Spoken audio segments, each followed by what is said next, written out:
So welcome back to Hillcrest Online and On Location.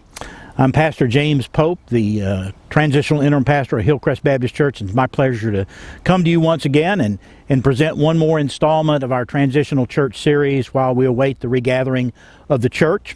In our case, it will begin on June the 7th. In the meantime, here we are. And as we've been doing in the past, without any further ado, I'll turn it over to Richard to lead us in some songs of both praise and of worship, and hope you enjoy these and join in and celebrate with us these true songs of our faith.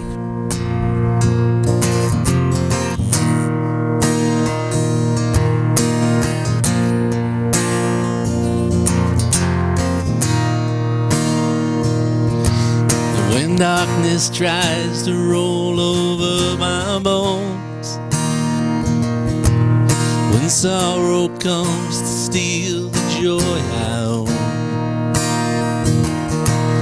when brokenness and pain is all I know, oh, I won't be shaken, and I won't be shaken, 'cause my fear doesn't stand a chance when I stand in your love. My fear doesn't stand a chance when I stand in your love. My fear doesn't stand a chance when I stand in your love.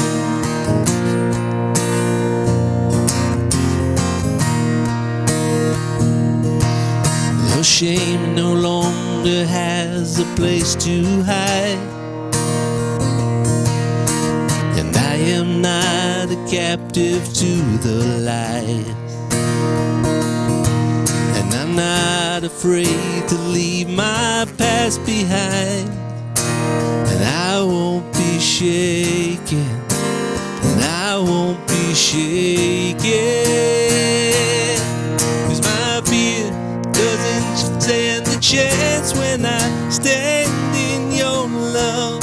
My fear doesn't stand a chance when I stand in your love. My fear doesn't stand a chance when I stand in your love.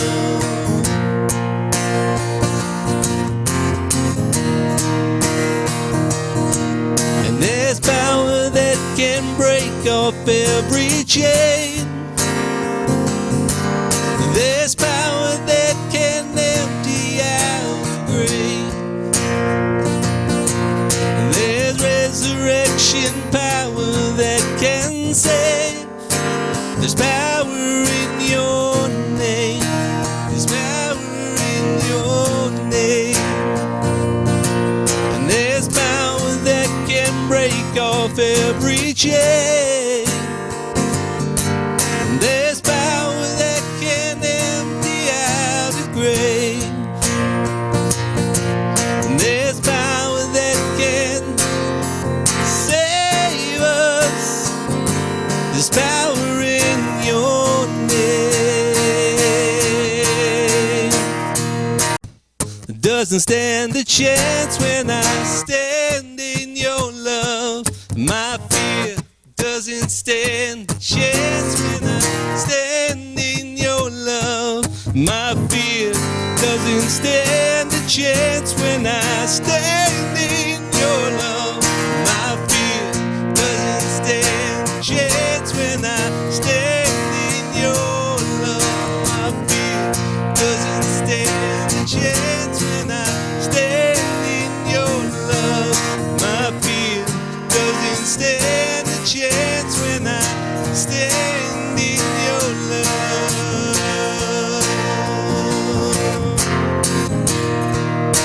Standing in your love.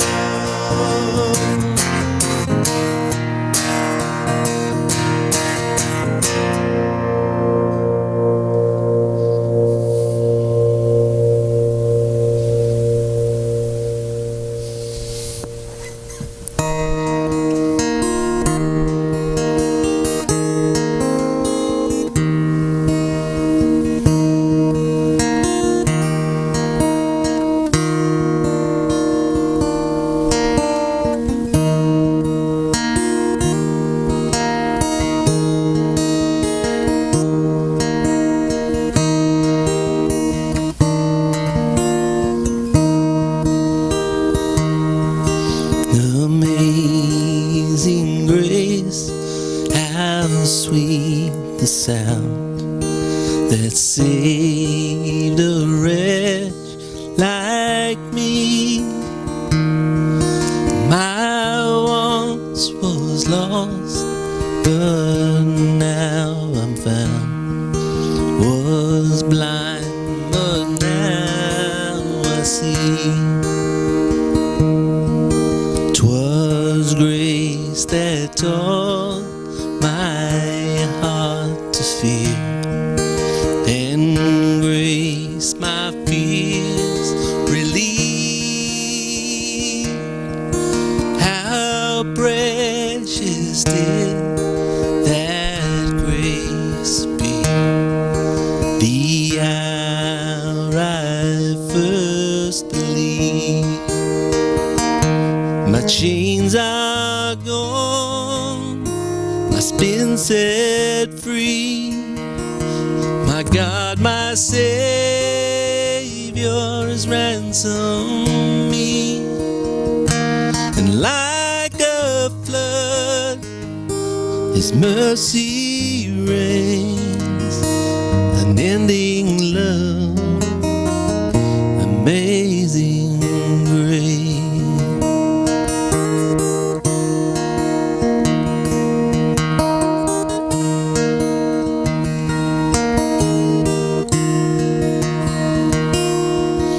The Lord has promised good to me. His word my hope secure. He will my shield and portion be, as long as life endures. My chains are gone, I've been set free. My God, my Savior, ransomed me. And like a flood, His mercy reigns, unending love, amazing grace.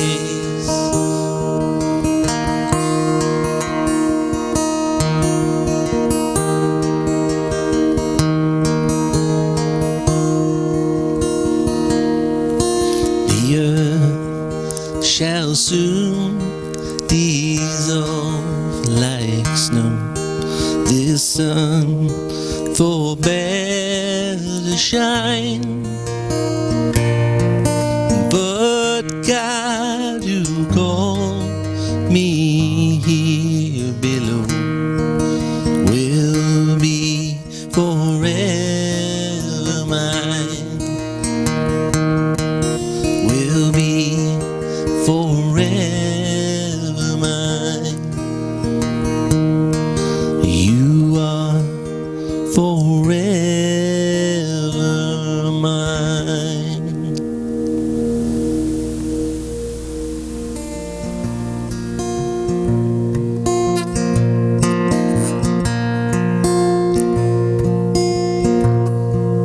And all things have passed away, your love has stayed the same.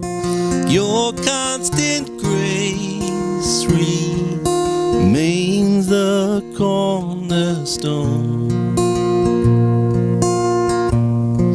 The things that we thought were dead are breathing in life again. Yours cause your sun to shine on darkest nights. For all that you've done, you will pour out our love. This will be our anthem song. Jesus, we love you. Know how we love you. You are the one our hearts adore.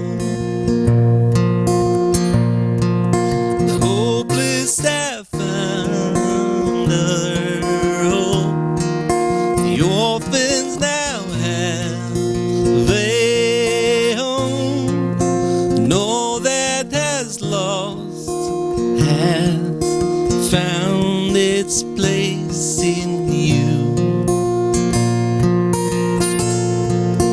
You lift our weary head, you make us strong instead. You took these rags and made us beautiful. For all that you've done, we will pour out our love. This will be our anthem song. Jesus, we love you. Oh, how we love you. You are the one our hearts adore.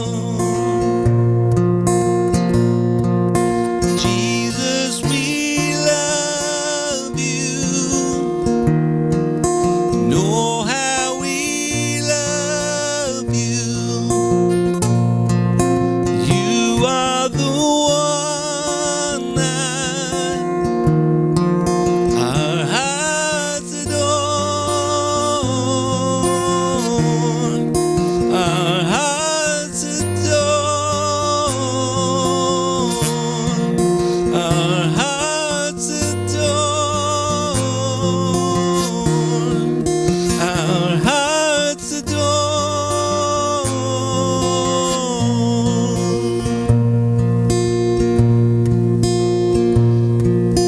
Our affection, our devotion, poured out on the feet of Jesus. Our defection, our devotion, poured out on the feet of Jesus. Our affection, our devotion, pour out on the feet of Jesus. Our affection, our devotion, poured out on the feet of Jesus. We love you.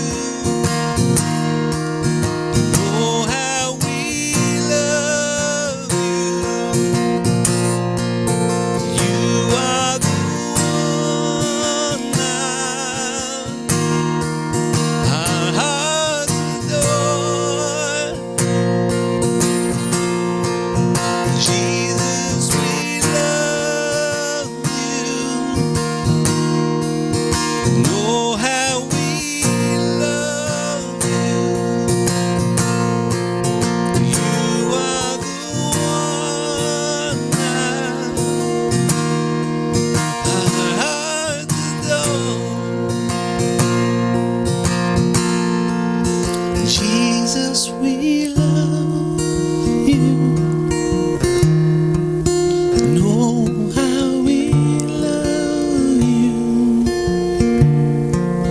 You are the one and the hearts adore.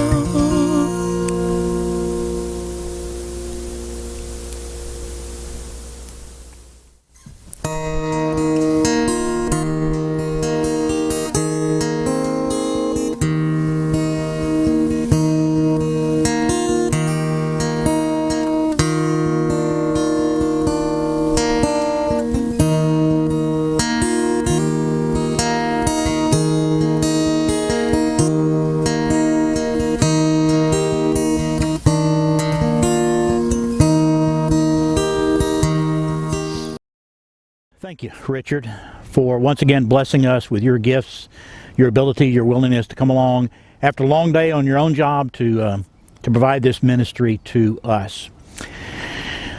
So many of you know I've been in the trenches for over 40 years doing ministry, pastoral ministry, and one of the things I had to figure out early on was what worked and what didn't work in terms of effective communication. I knew those patterns and those styles that I heard growing up from the radio preachers that my dad listened to, and of course I listened to my dad for a lifetime, and then went off to college and began getting an education in seminary, and we were exposed to all kinds of models and styles of communication. But I knew that once I began doing what I need to do, I needed to figure out what worked for me. And over the course of time, I settled in on what I do now, and I attribute it largely in part to an example set by Jesus. So let me just sort of tell you a story about how it didn't necessarily go all that well. In the church that we went to in Maryland in 1990, it was an established church, been there for 80-something years, very traditional, and we went in there to try to do a little bit of what we've done with Hillcrest, but in that case as the lead pastor. And because I believe that storytelling is one of the effective devices for communication, and especially when you're trying to share the gospel, then I had all kinds of stories, and I realized that to get people's attention up front, you need to talk about things that were familiar, at least to you, and of interest to them. And so when you're in Baltimore, you talk about football or you talk about baseball, and so I had stories about ball players and about fields and games, and then about life things. I talked about my motorcycling experience. And one girl was saying he loved the Lord, but he was one of those who came to me one day and said, "Preacher," he says, "I'm not interested in hearing about ball games and about motorcycles. I just want to hear the Bible." And I realized at that point that he, like many others, had missed the lessons that Jesus taught us. In this case, we're entitling this Jesus' own methods in terms of effective communication. If we believe that Jesus is the supreme example and model for doing anything in respect to the church and the gospel that we ought to emulate, this is one of those areas that we would do well to go back and re-examine exactly what he did. Because you and I both know that many people go and sit in buildings with steeples on them, and organs and pianos and choirs and orchestras and bands, and they'll hear somebody stand to speak, whether they're called a teacher or a preacher, a leader of some kind, and sometimes they're engaging, and sometimes, sadly to say, they're not. And so I guess the question I would ask as we introduce today's message is, what exactly do we see the purpose of the church being? And really, they're in the probably the last 40 years, it's broken down into three different styles or characterization. There are those who think that the church is simply the church for believers. It's a gathering of those who already believe to celebrate their faith. And so they speak in a way that they understand. They use language that's been developed for that purpose. They sing songs that mean something to them with purpose, and they love the gathering. They love the fellowship. They love that interaction. And so they really see the church as an entity and a gathering and the celebration primarily for believers. And for those who are outside and not believers, then they somehow need to adjust and come in and embrace what is unfamiliar to them. And then what was introduced some 30 plus years ago was what was called the seeker-driven church. And that was a church that says we need, when we gather for worship, we need to do everything with the non-believer in mind, that we need to be hypersensitive to them and not offend them in any way. And then shortly after that, what became the not the seeker-driven, but the seeker-sensitive, and which became the purpose-driven church. That's where the church is a gathering of believers to celebrate their faith, but to do so with a view that you're going to invite non-believers, those who yet to believe, into your environment, in your world, and you want to express your faith in such a way that at least raises their interest, gives them something they can relate to or connect to, so much so that they have a desire to come back and learn more. And so today, as we look at Jesus' own method, then I want us to re-examine this, not just for the Hillcrest Church, and this goes into the work of the search committee and the kind of preacher or pastor that you hope to find, but for others who may be viewing this in churches that are struggling about trying to find the future, and hopefully this will be a benefit to you. I have to confess today that I'm going to be stuck with these notes because I'm outside and in the sunshine. Frankly, I can't see the computer screen. It's just too bright out here. So indulge me as I do it the old-fashioned method. And I'm just grateful that there's enough light out here I can actually see this without my glasses. So first I want to read today's text, and this is taken out of Matthew, and this is appropriate to this setting. I wanted the backdrop to be water, to be a lake, and so I had to find a place that would accommodate. So that's the reason we're here. So this is taken out of Matthew chapter 4, one of the more familiar passages early in the ministry of Jesus, where we read these words.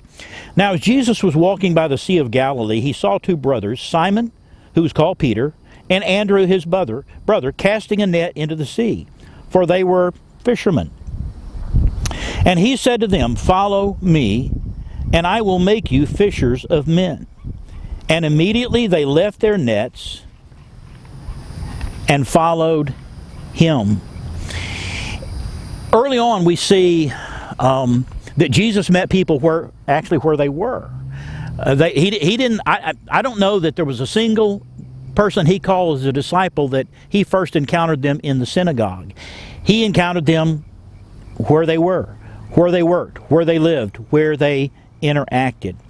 And from the very earliest, Jesus demonstrated sort of a pattern of teaching and language and ideas and concepts and how he presented those to the people he encountered in such a way that they didn't need a scribe, they didn't need a Pharisee, they didn't need a dictionary to understand exactly what he was talking about. And so I want to step back and I want to look at beginning in these words of Jesus when he said to these fishermen, "You come and follow me."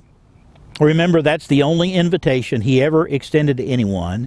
And then he said, "I will make you fishers of men." So there are really three things about Jesus' own method in terms of his communication. Number one is that he used familiar imagery. Familiar imagery. Now, I have not done this, and frankly, I think I need to, but I've got to carve out the time to. This would make a great Sunday school study or a small group study or a personal study, is to go back and look at the context in which Jesus encountered people and use the imagery he used and see if he didn't specifically adapt the imagery to the people he was talking to in the context in which they lived. And we know this from the teaching of Jesus. These are at least three of the several types of imagery that he used when he was talking to people that were farmers. They raised grain. Then he used farming imagery. A sower went out to sow. That's farming imagery. When he talked about sowing and reaping, he's talking about farming imagery. So in the context of people who were farmers, and some of you, like I, come from families that were farming families, Jesus used images or word pictures of the very things that they understood to talk to them about spiritual principles. To people who were engaged in shepherding, the tending of animals as a livelihood, that he spoke in language that used that kind of imagery. The shepherd and his sheep, the sheepfold.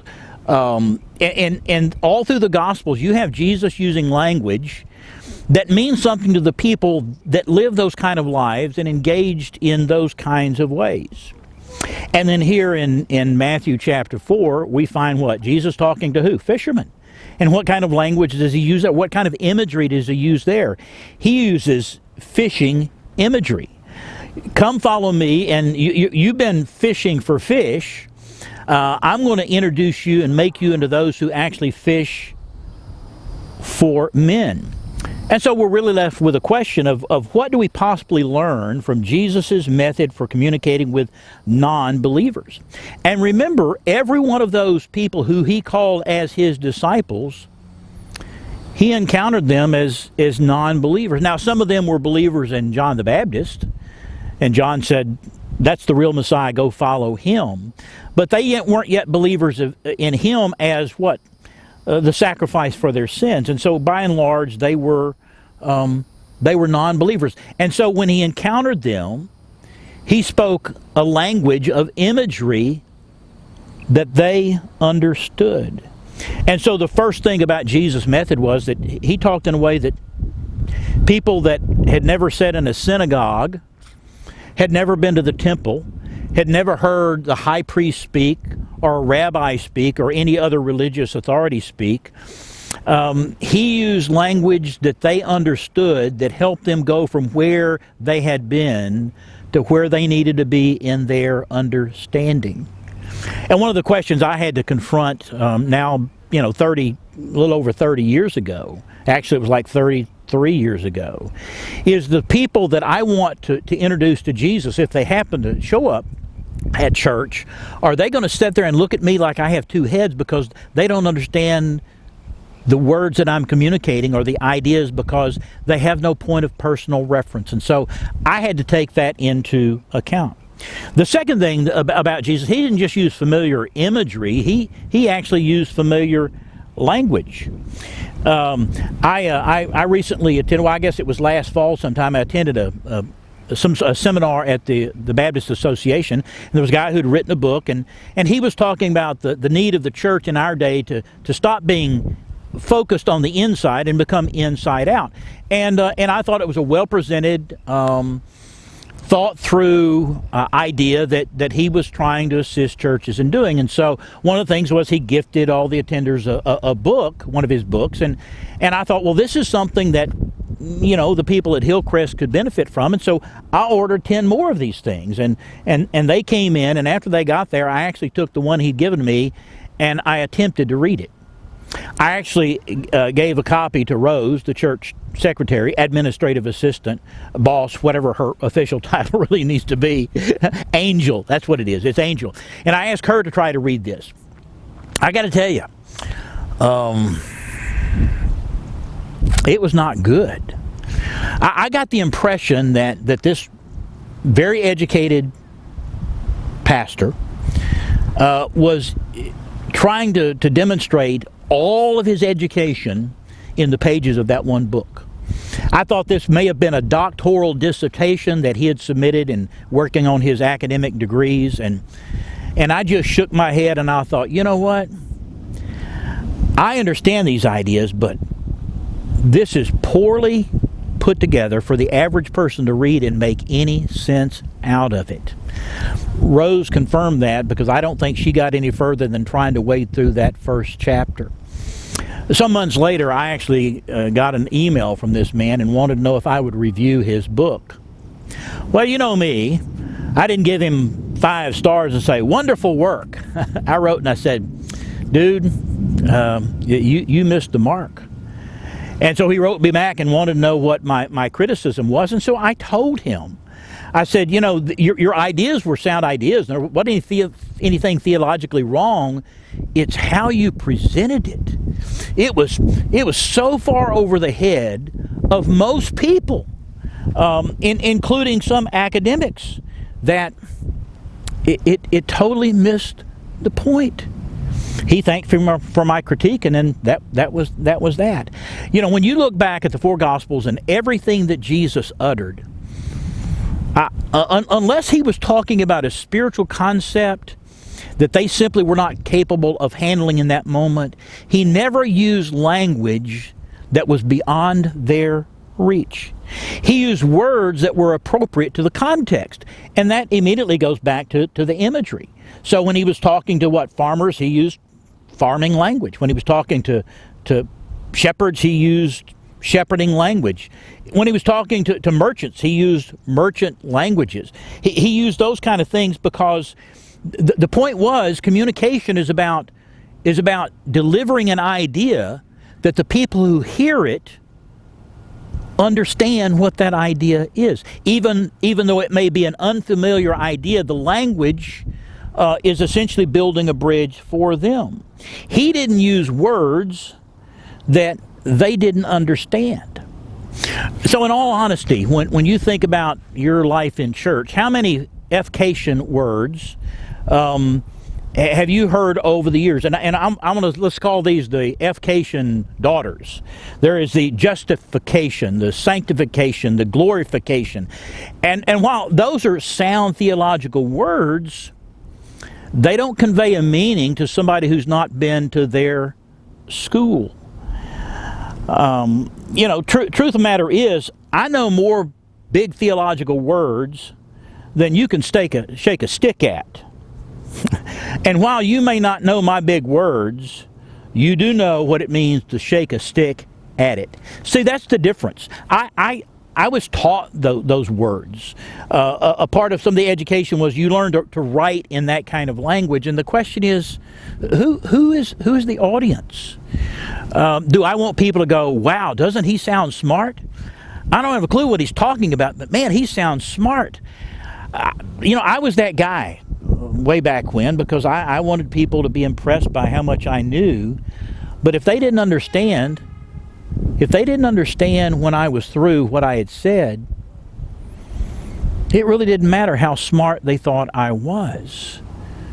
The last thing I wanted was people to go to their graves impressed by my language, but not knowing that they simply needed to meet Jesus. So Jesus used familiar language. He didn't use words they didn't understand.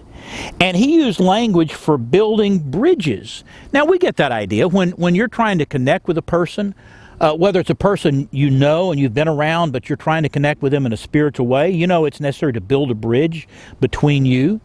And certainly when it's somebody that you don't know, whether it's a new acquaintance or a stranger, and you want the chance to talk about spiritual things and about what it is to know the Lord and their need, you understand that bridge building is necessary. But the problem with far too many believers is they start building the bridge from their side to where the non-believer is. And a part of it is that the believer uses imagery that's familiar to them. They use language that's familiar to them and trying to build that bridge to somebody on the other side. And because those things are unfamiliar, that person may not stay at that spot long enough that when you get the bridge built, that they're even going to be there. When you take Jesus' method of simplicity, and it's not making the gospel stupid, or not using educated speech or proper grammar or syntax. I mean, those things are incredibly important for credibility.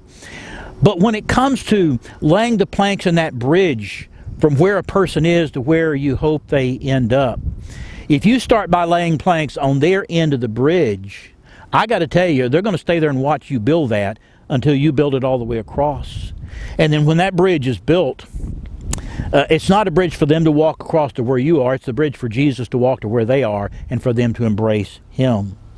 So Jesus used familiar imagery. Jesus used familiar language. And then finally, He used familiar technique. And this is I find this intriguing, because we know that people lived in the first century. They didn't know all that we've known, because history behind us is far greater than the history behind them. And we know that Jesus didn't receive the highest, greatest education in his day, certainly not like a Paul or a Saul of Tarsus, who had the best education you could receive in that day. And what is remarkable is that those linguistic skills, those devices of language that move beyond simple verbs and nouns and adjectives and adverbs, the parts of speech that we have and how we communicate, Jesus, He used all of those. This is really cool. He used allegory. And most of us know allegory, because allegory is where the ideas and the words and the images and the objects in a story, and Jesus was the consummate storyteller, is they actually represented something else. When Jesus was talking about sheep, He wasn't talking about something that goes, bah. He used that because people understood that. But He used the nature of sheep to describe the character of people, or used the nature of goats to describe the character of people. So Jesus used allegorical language to teach spiritual truths because people understood that. Well, I mean, we do that, when we talk about somebody being, stubborn, we'll refer to them as a donkey. Now, we're not talking about something that brays, although you might intend that. We just mean that person has attributes or characteristics that are like that allegorical object. And so Jesus used that to introduce spiritual. He primarily did that how? Through the telling of parables. Parables are a great example of allegorical language. A man had two sons, and we know that as the prodigal of the The prodigal son. The truth of the matter is there was more than one prodigal son. There was a prodigal that left and a prodigal that stayed home. I like what some have referred to this as the prodigal of the loving father. I think that probably tells more of the story. But you think about all the parables that Jesus told and all the allegorical language that he used in those parables, because he's trying to talk about spiritual things in a context in which people don't think spiritually. Then he used simile. Simile is taking the spiritual in comparison with the familiar. And most of us remember from our English grammar class or that a simile is where you use the words like or as. And Jesus did this quite commonly. The kingdom of heaven is like. Coming to faith is like. Believing is like or as. And so Jesus, he made a direct correlation. While a thing didn't just represent something, he said it's like something. And so Jesus used allegory. Jesus used simile. In our case, when we can say you're as stubborn as a donkey, then that's using a simile. When we call you a donkey, that's an allegory. Yeah. And then he used hyperbole.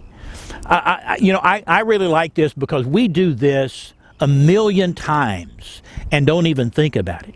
And the truth of the matter is, I just did it.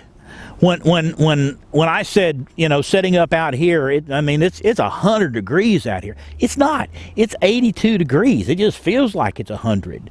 When we're standing in a checkout line and we get the new clerk who's being trained and they don't know their left hand from their left foot. And when we tell somebody else about the experience, we said, man, we stood in that line for hours. That's hyperbole. Jesus used hyperbole. And unfortunately, this is one of those language practices that is lost on some people. When Jesus said, if your hand offends you, cut it off. If your eye offends you, pluck it out. Now, he said those words. There are some who have taken that literally. People who have literally gouged their eyes out or have cut their hands off because they said that's what Jesus said to do. Jesus is simply using hyperbole. He's using exaggeration. He said, you got a big problem. It's going to make a big solution. Because I got to tell you, taking your eyes out will not stop a problem of lust.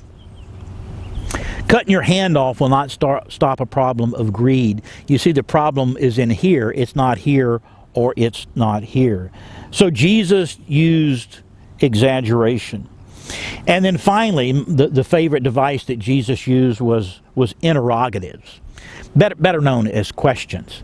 Now, we've talked about this at Hillcrest. We've talked about this at our Sunday night services because people in my ministry over the course of 40-something years, it didn't take them long after I'd been at a church to know it was always dangerous to ask Pastor James a question. Because rarely did Pastor James ever answer their question with an answer. He answered their question with a what? With a question. I never wanted to make it easy for somebody to not think. God gave us a brain. He intends for us to use it. And when we're talking about spiritual things, you don't check the brain at the door. You ought to bring that with you to understand the words and the ideas and the concepts and the implications of all those things.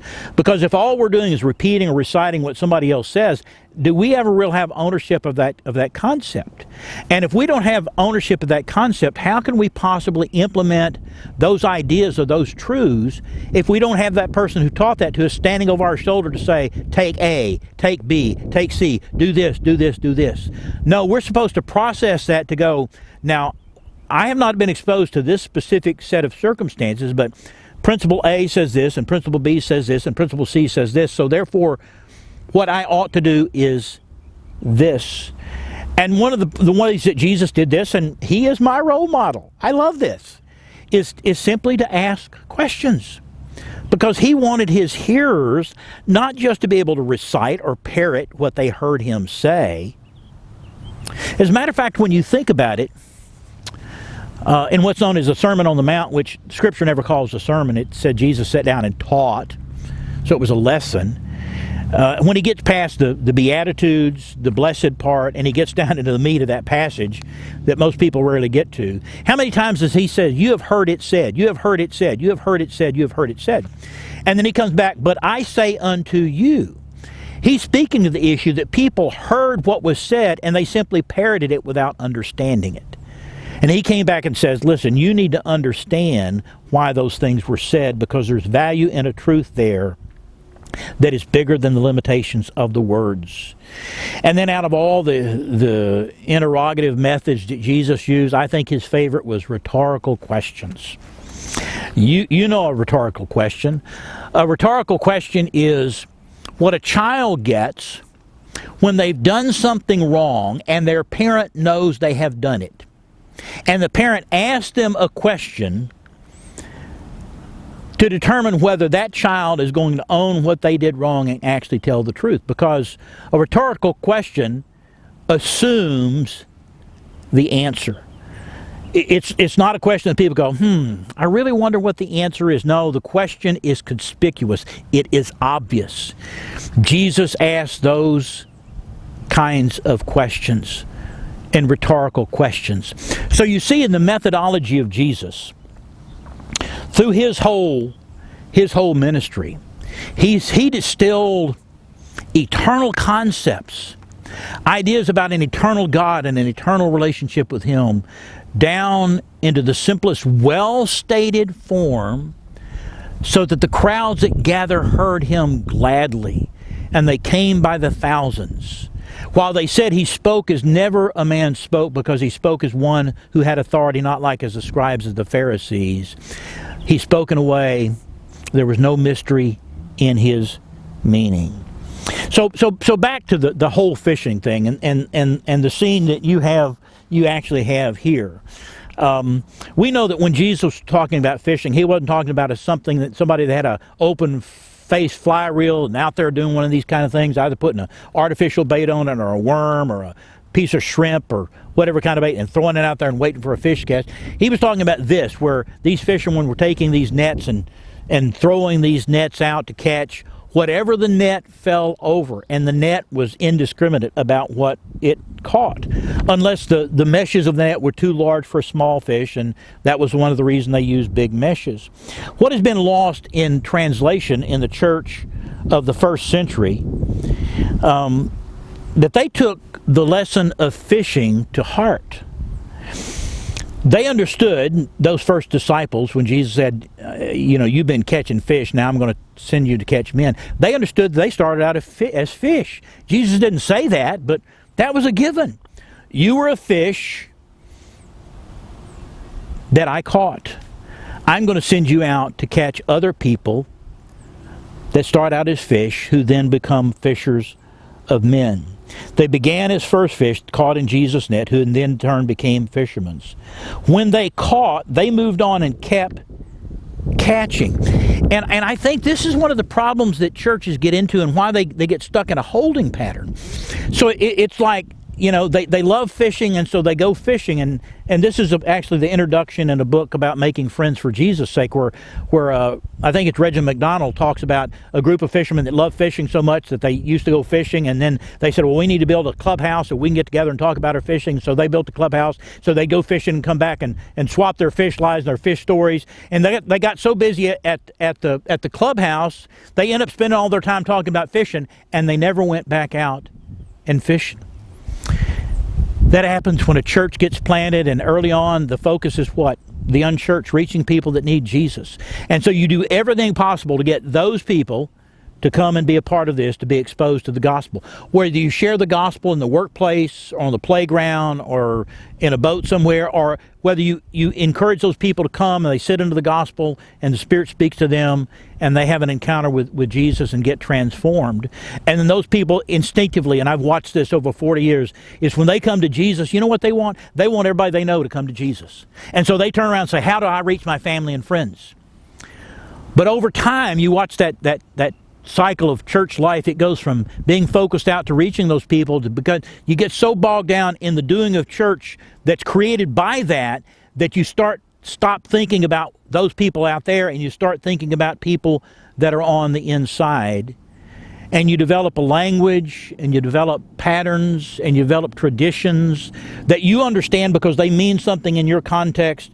But those people that you began ministry to try to reach, now you've lost contact with who they are and where they are. And what has happened in 2,000 years of church history, and you know this is true too, is the fishermen of Jesus, once they catch fish, then other fishermen of Jesus try to catch the already caught fish. And it's like you go out and you go out and catch fish, and then you come back and you put them in a big barrel, and other people know that you got fish in your barrel, so they'll come and fish in your barrel rather than go out there. Those fish are already caught. The words of Jesus about being fishers of men was, the caught are caught, go fish for some more and catch some more. You know, my hope is that for those of us at Hillcrest and those of us that may be in other churches are struggling with who you are, is to go back and reclaim that first love of being a fisherman. The very thing that Jesus, called you to do and to be, and us to do and to be, so that they're no longer fish, but they're catchers of fish, because we serve a Savior who gave us that commission. Let me lead us in prayer. Father, I know for some they would say this is just way too simplistic, and yet, Father, if Jesus didn't make it complicated for people to hear and understand the gospel, I don't know who gives us the right to do so. So Lord, I commit this lesson and these words from Scripture and these ideas to the work of your Spirit in the hearts and the lives of those who hear them, so that a new passion could be created by the fire of the Spirit in our hearts to really think about why we exist as churches. Do we exist solely for ourselves as places for the caught to gather to celebrate being caught? Or is that a place that we can celebrate being caught in the hopes of sharing that with those who have yet to be touched by the power of the gospel? Father, help us stop thinking about ourselves in those contexts and think about the next person that needs to know Jesus. Thank you for your grace. Father, I just commit this journey to you. It's in Jesus' name we pray, and for his sake. Amen. I actually read, as I wind this down, this came out just this week. This was an article published on May the 18th. Microsoft, we were wrong about open source. Some of you, this won't mean anything to you, but back when the computers and desktops and personal computers became a big thing, then the major companies, they developed what was known as proprietary software. Apple is like the biggest example of proprietary. That means they build their own equipment, they write their own software, and they wouldn't license any of it to anybody else to reproduce as clones. Apple almost lost the business because they did that. Microsoft, while they licensed the software, they with IBM, they granted the license to reproduce computers by the tens of millions as clones, and then around the turn of the century, open source began to be developed. And open source means that these aren't software engineers that are working for the big companies. These are little guys sitting in their basement or in their apartments, wherever they happen to be on their computers, and they're learning computer language, and they're writing software. And they put this stuff out there, and they said, listen, what somebody else will charge you for, I'll give you free. And others take what they do and they'll improve it and they'll put it back out there, and it's all free, and that's called open source. And Microsoft, after the turn of the century, they said, open source is evil and wicked, and they're just trying to steal what the rest of us are doing.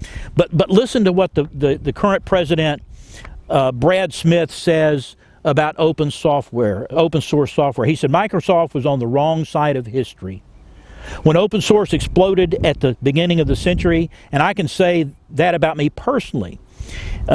He said we called it evil. But and this is the good point. He said the good news is that if life is long enough, you can learn that you need to change.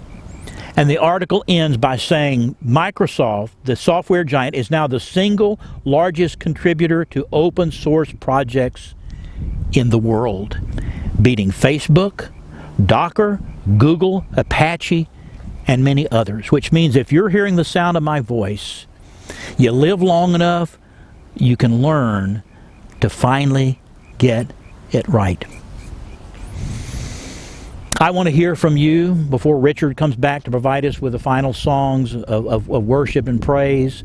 Send me an email, contact me on Facebook. Somehow let us know how we're doing with this as we look forward to the day we will reconvene. A shout out to my camera person. Oh, I forgot. I don't have a camera person today. It's me. But anyway, hi, James.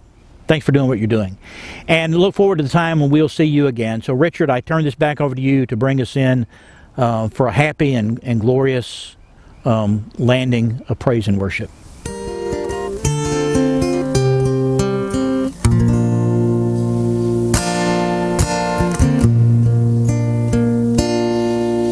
Know the poor and powerless,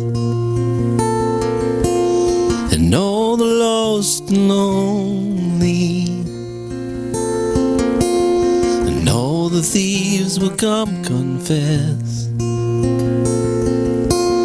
and know that you are holy, and know that you are holy, and know we'll sing out hallelujah, and we will cry out hallelujah.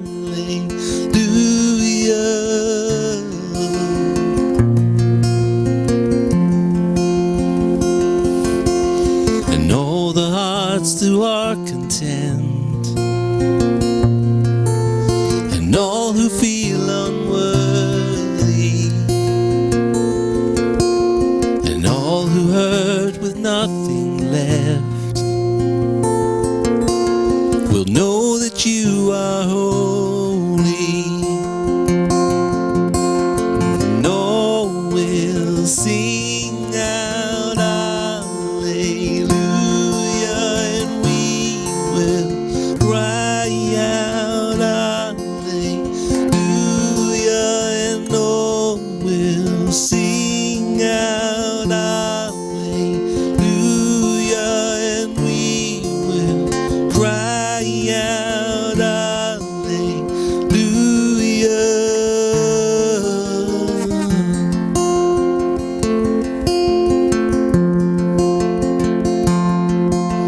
Shout it, go on and scream it from the mountains, go on and tell it to the masses that He is God.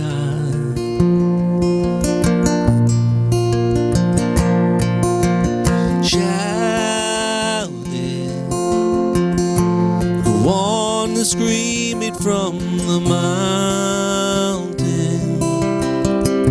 go on and tell it to the masses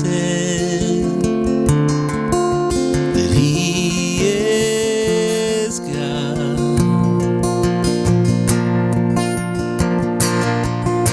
And shout it, go on and scream it from the mountain, go on and tell it to the masses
Go on and scream it from the mountains. Go on and tell it to the masses that He is God.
Y'all need to know, I came out and set up one time, got everything in place, and realized I didn't have my power pack for the wireless microphone. Had to pack it all in and go back home and come back and do it again. If by chance I look like I'm a little sweaty, it's because I am. The thermometer says 82 degrees, my body says 100 degrees. So it is what it is. We'll make the most out of it. Don't be pushing that record button. I hear you pushing that record button. This isn't some sort of comedy show. Probably not. But like as you've learned as you go through this stuff, there's 20 people that have done their own version, and it just happens to be whatever person, the person who made that page, whatever one they were listening to at the moment is the one that you get. So you should be doing this. You could do it in front. You could do it on a keyboard. He can set up a camera anywhere. I've seen it. I just realized that I look like I got caught in the rain twice today. But I think hair that goes all over the place, that's trendy, right? I'm hip now. That's it, yeah, that just left in look. I'm feeling good now.